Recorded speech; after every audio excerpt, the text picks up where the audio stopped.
যদি সত্যিকার অর্থে বলি, ইন্টার মিনিস্টেরিয়াল কোঅপারেশন বাংলাদেশে একটা বিশাল চ্যালেঞ্জ।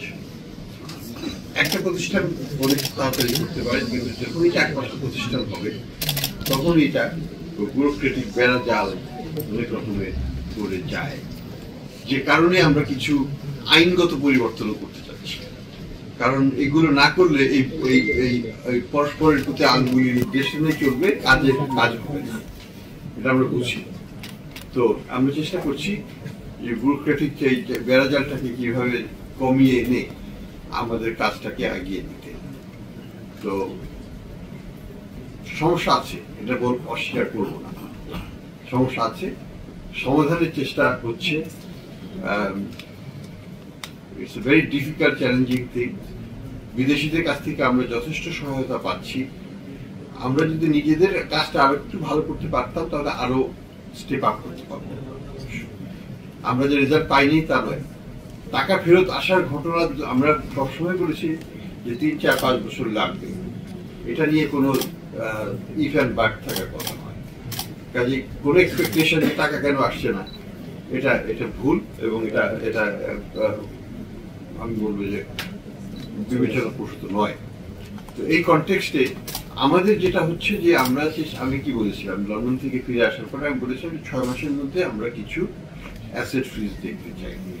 আমরা কিছু তো পেয়েছি, 2 মাসের মধ্যে পেয়েছি, তো আরো আগাবে এটা আমি মনে করি সামনে। সেটাই আমাদের লক্ষ্য। এই একটা প্রথম বছর এই অন্তর্বর্তীকালীন সরকারের সময়কালে আমাদের লক্ষ্য হচ্ছে ম্যাক্সিমাম অ্যাসেট ফ্রিজে যাওয়া এবং ম্যাক্সিমাম প্রেশার ক্রিয়েট করে কিছু আউট অফ কোর্স সেটেলমেন্ট করা। কারণ আমাদের লক্ষ্য কি টাকা উদ্ধার, না তাদেরকে শুধু হয়রানি করা? বা জেলে পড়া তো খুবই কঠিন ব্যাপার, অন্ততপক্ষে ফেরত এনে জেলে পড়া সেটা হয় নাই কোথাও, এটা খুব কঠিন হবে। কিন্তু লক্ষ্যটা হচ্ছে, আমার কাছে প্রধানত হচ্ছে, আমার ব্যাংকের টাকা গেছে, আমি ব্যাংকের টাকাটা উদ্ধার করতে হবে, রিকভারি অফ মানি। এখানে বিভিন্ন আইনগত জটিলতা আছে। আমি যদি একটা ক্রিমিনাল কেস করি, আমি কিন্তু সিভিল কেস করতে পারবো না।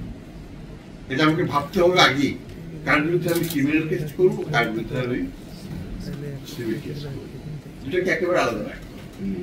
এই জিনিসগুলো আমাদের তো সোজা হলো দুদকে যে ক্রিমিনাল কেস করে দিলাম, করে দিলে কিন্তু আর ওটাকে সরানো যাবে না, সেগুলো আমাদেরকে বিবেচনায় নিতে হবে। তো আর বিদেশের আইন আর আমাদের দেশের আইন অনেক পার্থক্য আছে।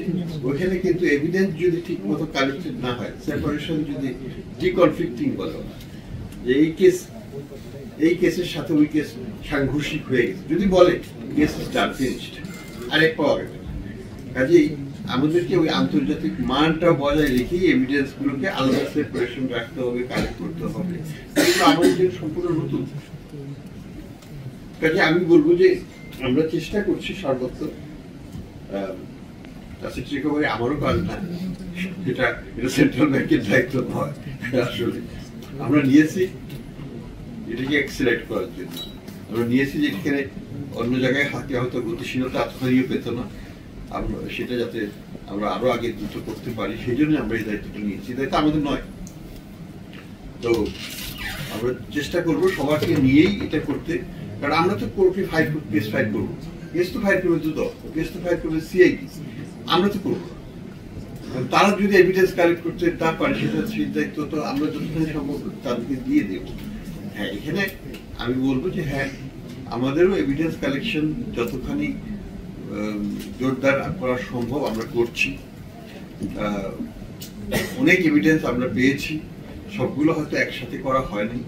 আমাদের 12টা-11টা যে joint information team, investigation team করা হয়েছে, সেগুলো কাজ করছে। কিছু কিছু ক্ষেত্রে সেখানেও বাধা আসছে, যে যারা কাজ করছে তারা, আমরা অফিসিয়ালি চিঠি দেওয়া হয়েছে এফআইডি থেকে যে তারা ফুল টাইম এখানে নিয়োজিত থাকবে, কিন্তু তারা অফিসিয়ালি এখনো তাদের কার্যালয় থেকে সেইভাবে অবমুক্ত হন নাই, তারা আগের কাজও করতে হয় তারা। এই ঝামেলাগুলো আছে, যেটা ইন্টার মিনিস্টারিয়াল ব্যাপারে কন্ট্রোল করাটা খুব ডিফিকাল্ট। আমি তো সেটা পারবো না, আমি বাংলাদেশ ব্যাংকের লোককে আমি এখনই ফুল টাইম রিলিজ করে দিতে পারবো, কিন্তু অন্য মিনিস্ট্রির বা অন্য প্রতিষ্ঠানের আলোচিত আমি তার কিন্তু ফুল টাইম রিলিজ করতে পারবো না।